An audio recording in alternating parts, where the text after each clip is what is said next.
ay nagpapasalamat din tayo sa maagang pagposisyon at pagkondina o pagtatakwil ni Senator Amy Marcos at Senator Jinggoy Estrada sa maanomalya at iskandalusong... Si Senator Jinggoy and Senator JV also?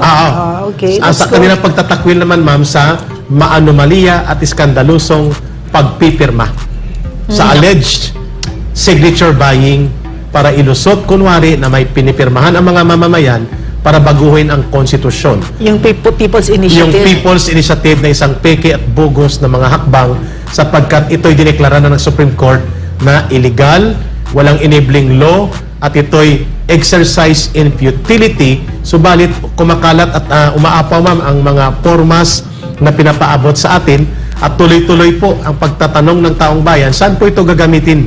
Ka Eric, at sa Laban Kasamang Bayan. Bigay ka ng background, Eric, kung ano yung papel na yan. Sige. Pinapipirma-pirma.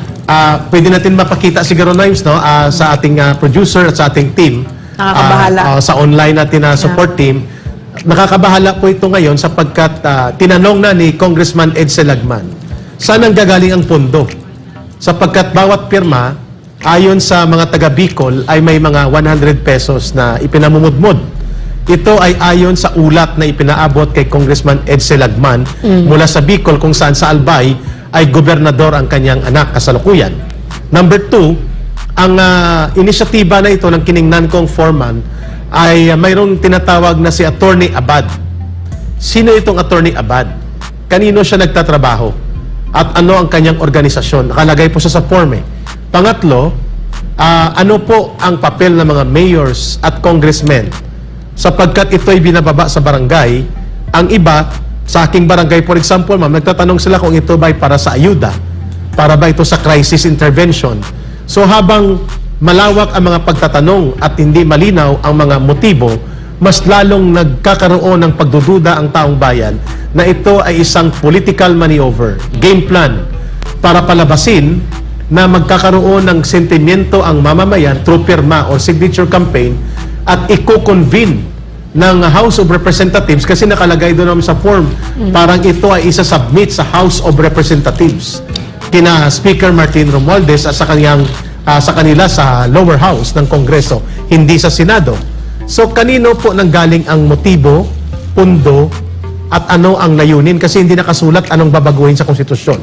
So ang tinitingnan ngayon ng taong bayan, Miss Ina, Brother Franco, mga kababayan, ay gagamitin ito para baguhin ang konstitusyon at sasapawan ang independent participation ng Senado. Sapagkat iginigiit dito na House or Congress voting jointly. Di 318 sila at 224 lang ang mga senador. Pag nagbotohan, ma-outvoted talaga ang Senado. Ngayon, ang tanong ng mamamayan, kaninong interes at benepisyo ito? Lumalabas tuloy na itong pagpapapirma ay hindi para sa pagbabago ng konstitusyon lamang, kundi ito ay pagbabago mismo ng setup ng gobyerno. At sa pamamagitan ng pagkilos ng lower house, ite-technical ngayon ang Senado sapagkat sasabihin sa kanila, Ma'am Lorraine, Miss Ina at Brother Franco, ito na ang sentimento ng mamamayan. People's Initiative ito, kaya i-convene nyo ng sarili nyo na magbago ang konstitusyon and you should vote jointly. So ngayon, ang Senado, itcha-challenge ng lower house. Papayag ba dito mga senador? Nagsalita na po si Senator Amy Marcos at si Senator Jinggoy Estrada.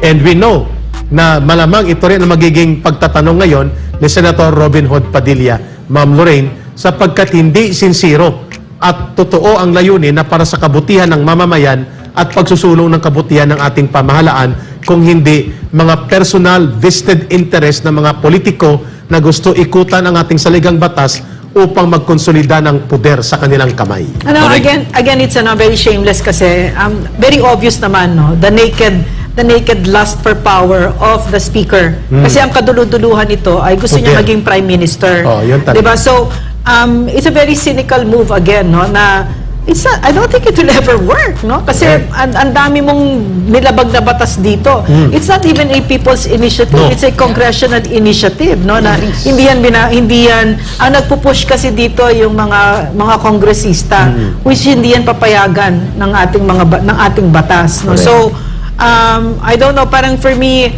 what is happening to this country, Grabe. now what is happening to, parang hindi na talaga uso delikadesa at prinsipyo dito, talagang garapalan, no? So, yun yung why I don't think that this will work, because the Filipino people have matured, and I have great faith in our institutions, the Supreme Court, the Senate, Yes. and most of all to the Filipino people. Hindi nila And- palulusutin ito. Yeah, and sadly enough, I don't have that much faith in Congress right now. Yes. Frank, kung may Correct. balita ka dyan. Yes, ka Eric, meron niya ditong natalakay na nakaraan patungkol sa merong dalawang senador na parehong anak ng presidente ang pumalag sa umunoy yung signature campaign. Ito panoorin natin dahil meron tayong video patungkol sa ganitong talakayan. Sige.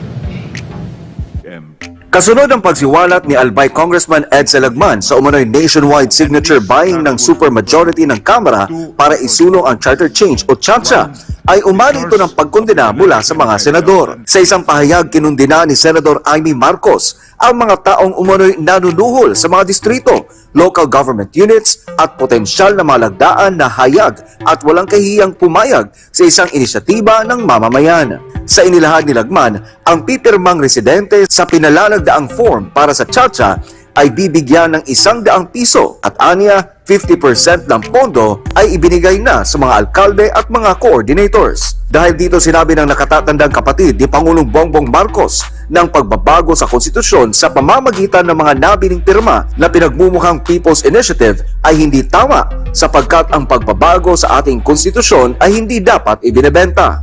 Ang pahayag ng senadora ay sinigundahan naman ni Senador Jinggoy Estrada.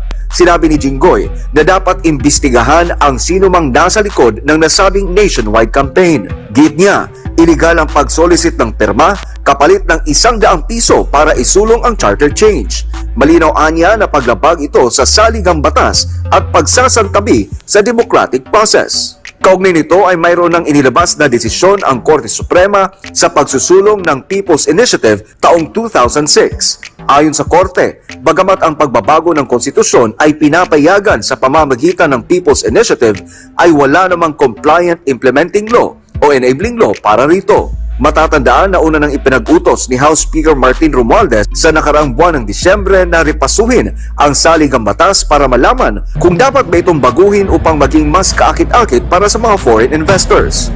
Pero sa panig naman ni Congressman Lagman ay wala naman siyang partikular na binanggit sa kung sino ang nasa likod ng nasabing umano'y signature buying. Frank, Kaya nakita naman natin na naging pahayag ng ating mga senador patungkol dito na talaga namang hindi karapat dapat na gawin yung ganitong klaseng pagbili ng pirma, paglagda nila. kung ito ay totoo, sapagkat na nagsiwalat si Congressman Lagman. Correct, Eric. Ang Oo. gusto ko lang dito itanong, para malaman din ng ating mga kababayan, yung sino ba ang may pakana ng ganitong klaseng gawain? Yun. Maganda yung tanong na yan, Brother Franco. Yeah. Sapagkat kung hindi at walang aamin dahil ito ay iskandaluso at maanumali ang hakbang, Kahiya-hiya. kahiya, doon tayo sa pangyayari. Ang pagbaba ng mga signature campaign ay dumaan sa mga mayor, pero mga congressman din ang tumulong para ito'y maibaba sa mga distrito nila. So, anong interest ng mga congressman na ito? Sinong kumukumpas sa kanila? Alam na natin kung sinong namumuno sa House of Representatives. Number 1 yon. Number 2, nakalagay mismo sa form na kanilang ipinapanawagan sa House of Representatives na mag-convene ng Constituent Assembly. Nakalagay sa form, Franca, at dapat ang Congress ay mag-vote jointly para ma-outnumber ang Senado. Hindi voting separately as two separate chambers of our bicameral legislative body. So, malinaw kung sino ang may motibo. So, kung akong tatanungin mo, Frank, nanggaling ito sa mga operations ng House of Representatives. Ngayon, ititrace natin kanino konektado si Attorney Abad na nagpapakilalang para siya ang contact person ng nationwide signature campaign na ito. Ang pangatlo dyan, Frank, sa imong tinatanong kanina, tinanong na rin ito ni Congressman Lagman, hindi man ito aandar pag walang pundo. Lumalabas na may binaba na pundo sa mga mayor. Ang binabanggit kanina ni Congressman Lagman sa balita ay 50% of the budget na i-release na. So kung tag 100 pesos yan, ang target nila is mga 10 to 12 million signatures. Malaki yun, Frank. 100 billion ang gagamitin na pundo. So sino ang may kapasidad na gumastos ng hundreds of millions of pesos to close to several billions of pesos sa isang nationwide campaign na alanganin? Subalit alam natin na ang layunin ay gagamitin ito na tungtungan para, sabi nga ni Ma'am Noreen, i-convert ang Kongreso into Parliament. Ang senador ay papapayagin sila na i-absorb sila into a transition term, and then all of a sudden magre-resign daw ang presidente. Ito daw ang plano sapagkat magiging Prime Minister si Speaker of the House at hindi na magkakaroon ng eleksyon kung mailulusot nila before 2025. So, wait. So, question. So, maganda naman siguro yun. I mean, kung matuloy yan, siguro there are some good things about it, etc., di ba?